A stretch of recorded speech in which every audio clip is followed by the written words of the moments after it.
Salut à tous. Dieu vous bénisse. Là, je sors du restaurant. Hein. Euh, le dîner était très très modeste, hein, parce que les temps sont durs. Hein. Il fait tellement froid qu'on mange n'importe quoi. Pour ceux qui ne le savent pas, je suis camionneur, donc je conduis des camions. Je suis souvent sur la route. Et malheureusement, il n'y a pas de bon restaurant. Quand tu te gares quelque part, tu vois des McDonald's. Bon, tu dis merci à Dieu, non? Tu continues ton chemin. Ouais, non? Tu fais comment? Il fait froid. Beaucoup de routes sont bloquées. Il y a la neige partout. Mais on se débrouille, on fait ce qu'on peut. Ouais. Et aujourd'hui, je me suis remis à parler de politique alors que j'avais promis de ne plus en parler. Ça me saoule. Mais j'en parle à cause de Landry. À cause de Landry, à cause de Zibi. Ouais.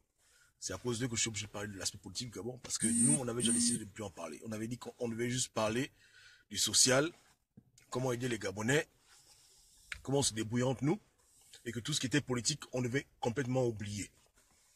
Mais malheureusement, nos frères, nos aînés sont toujours en prison. Pour des raisons politiques. Donc on est obligé de parler politique, ne fût-ce que pour adresser le cas de leur libération. Parce que leur arrestation, c'est une arrestation qui est politique. Et quand on parle de politique, on est obligé de parler des opposants, on est aussi obligé de parler d'Ali Bongo. On va faire comment? C'est le Gabon, non? On n'a pas le choix. Hein? Donc on dit merci à Dieu pour la vie, mais on ne peut pas oublier les nôtres. Et je pense qu'ils ont trop duré en prison. Vous comprenez? Trop duré en prison. La différence qu'il y a entre l'opposition et Ali Bongo, c'est que les opposants, malgré leurs erreurs, ils sont quand même raisonnables. C'est-à-dire que lorsqu'ils prennent des chemins tortueux, si on les interpelle comme il faut, à la manière douce ou à la manière sauvage, chacun a ses méthodes, ils prêtent attention quand même. Et on espère réellement qu'ils vont arrêter de penser aux élections législatives et qu'ils vont tranquillement commencer à œuvrer pour libérer Landry et Zibi de prison et tous les autres prisonniers politiques. Parce que pour nous, c'est ce qui compte le plus. Et on ne leur demande pas d'aller faire des alliances avec le PDG pour libérer Landry ou Zibi. On leur demande de faire pression, de faire campagne médiatique, de faire du bruit dessus pour que ce problème-là soit réglé. Pour forcer le PDG à libérer les nôtres. Comprenez? Tout à l'heure, sur mon post, j'ai eu la visite d'un grand frère avec qui on a échangé rapidement.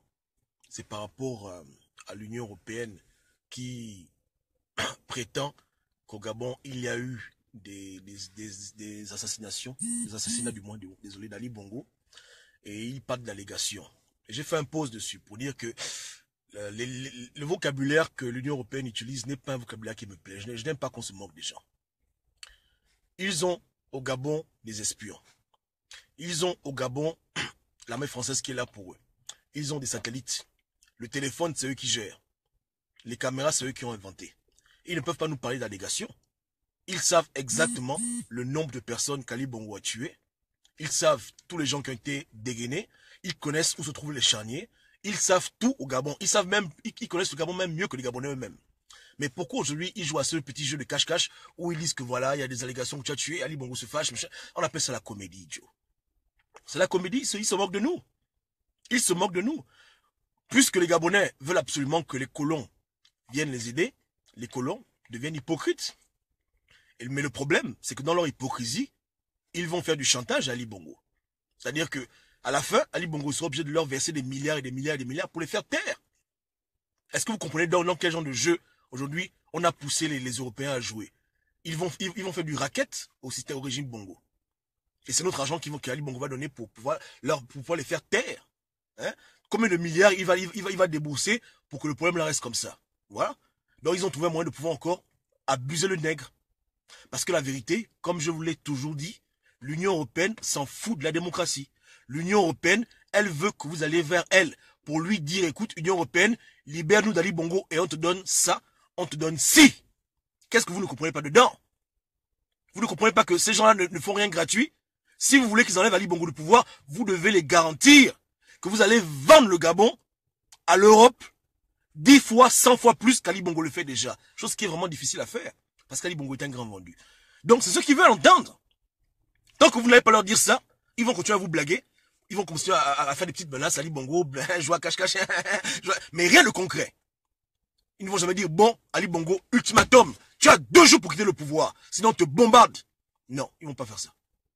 Ils vont l'accuser de tuer les gens, ils vont envoyer les députés venir parler, les Gabonais seront contents, après 1 an passe, 2 ans passent, après ils vont faire un mouvement, sanctions par-ci. Là-bas même, on parle de sanctions. S'ils bloquent les comptes d'Ali Bongo, comment est-ce que vous avez fait ça? Vous connaissez les comptes d'Ali Bongo? Vous blaguez avec les Blancs? Quand ils nous ont mis pendant 400 ans d'esclavage, c'est pas les imbéciles, hein? Ils ont l'art de manipuler les Bantous. Ils ont fait ça depuis 400 ans. Depuis 400 ans, ils nous manipulent. Ils ont reçu l'Esprit Saint? Non. Ils veulent que nous leur disions, écoutez, on vous donne tout pour que vous veniez nous débarrasser d'Ali Bongo. C'est ce qu'ils veulent entendre.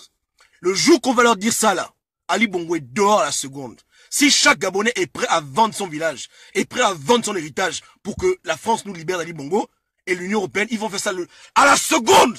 À la seconde, ils vont dire dégage vite. Ils vont prendre tout le pays et on sera encore captif de la puissance occidentale pendant beaucoup d'années. On sera libre de non. On sera toujours pauvre. On ne pourra jamais devenir une puissance nous aussi. Jamais on ne sera une puissance mondiale comme les autres. On va toujours rester des bébés. Voilà ce qu'ils veulent. Moi, je les connais. C'est ce qu'ils veulent entendre. Si aujourd'hui les opposants gabonais appellent pour dire que ouais, voilà, l'Union Européenne, ouais, d'accord, on vous donne ce que vous voulez. Pardon, libérez-nous du gars là. Je vous assure qu'à la seconde, hein, les sanctions qui vont pleuvoir, hein, et là ce sera pas la comédie, hein, ils vont faire ça dur à Ali Bongo. Ils vont même le tuer. Parce qu'ils veulent toujours jouer à la vente aux enchères. C'est comme ça qu'ils sont. C'est la vente aux enchères. Un groupe de nègres veut se libérer. Ils ont leur nègre de maison au pouvoir. On fait comment? Bon, celui qui donne le plus, c'est celui qui obtient le pouvoir. Point barre. Ils n'ont rien à foutre de la démocratie, de la liberté, droit de l'homme. Vous êtes fous, quoi. Attends, vous connaissez les Blancs, vous? Hein? Qui ont tué Kadhafi? Qu'est-ce qu'ils ont à cirer de ce, que, voilà, démocratie, vote respecté? Ils s'en foutent de tout ça.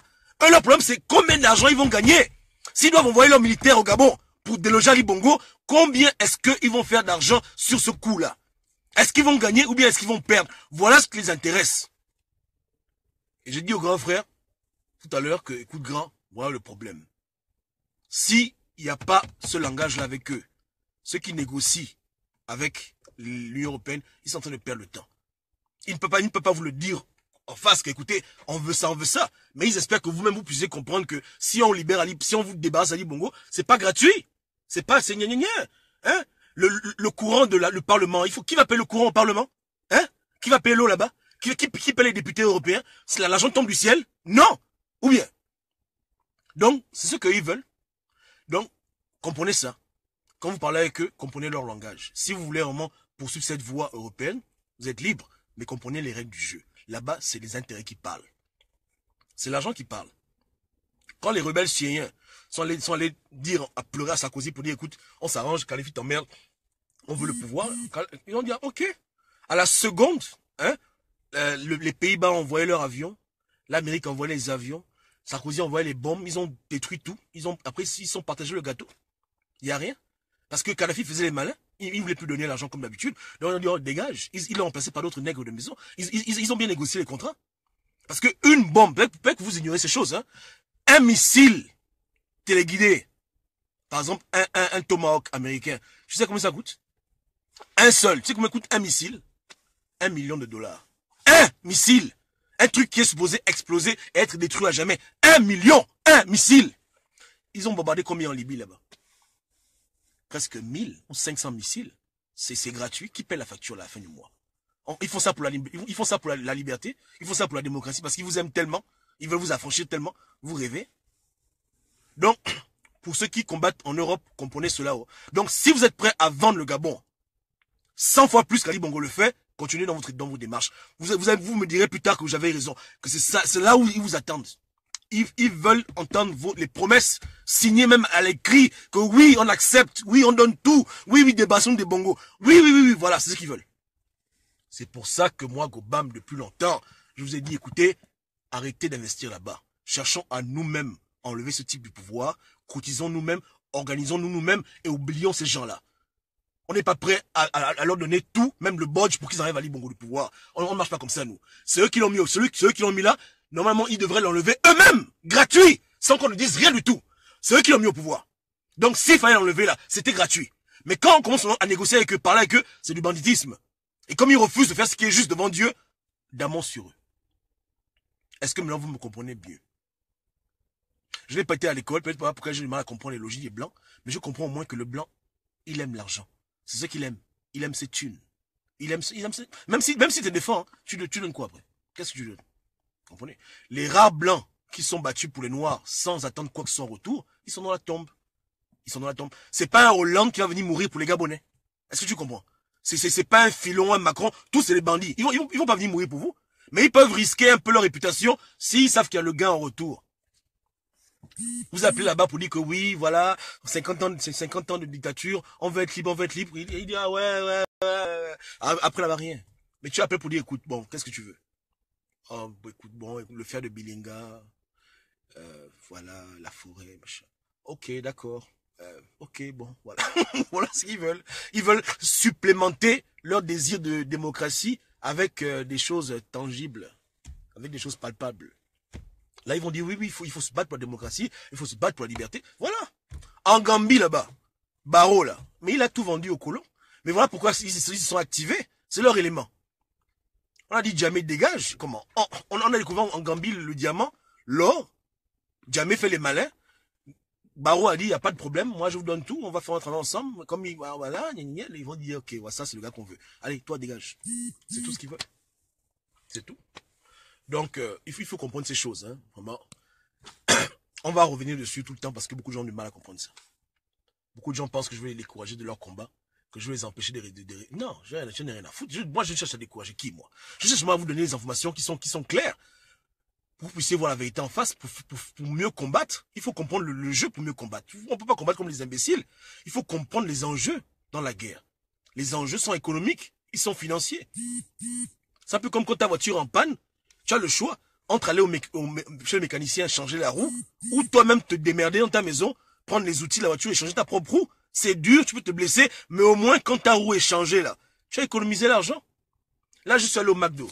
Hein? Je vais aller manger. Mais j'aurais pu être chez moi, préparer la nourriture, j'aurais économisé l'argent. Hein. Donc, les choses qu'on fait nous-mêmes sont toujours économiques, profitables, et ce sont les meilleures. Les choses qu'on demande aux autres de faire pour nous, il y a toujours un prix à payer. Un prix à payer avant ou un prix à payer après. Mais quelqu'un doit payer la facture. Et pour un pays comme le Gabon, qui est pour beaucoup de compagnies, hein, le diamant, l'or, hein, une poule aux yeux d'or, ça là, il faut miser double pour pouvoir prendre le pays. Vrai, hein, il faut miser double. Mais le problème, c'est que c'est même pas seulement miser double en termes d'argent, en termes de ressources minérales, c'est aussi miser double en termes d'occultisme. C'est-à-dire que les crimes rituels qu'Ali Bongo fait là, mais c'est la France qui lui a appris à faire ça. Donc si quelqu'un veut prendre le pouvoir avec la France, avec l'Union européenne, il va devoir buter plus qu'Ali Bongo. Donc si on est aujourd'hui à 2 crimes rituels par semaine, avec le nouveau président qui veut venir au pouvoir avec l'Union européenne, ce sera 4 crimes par semaine.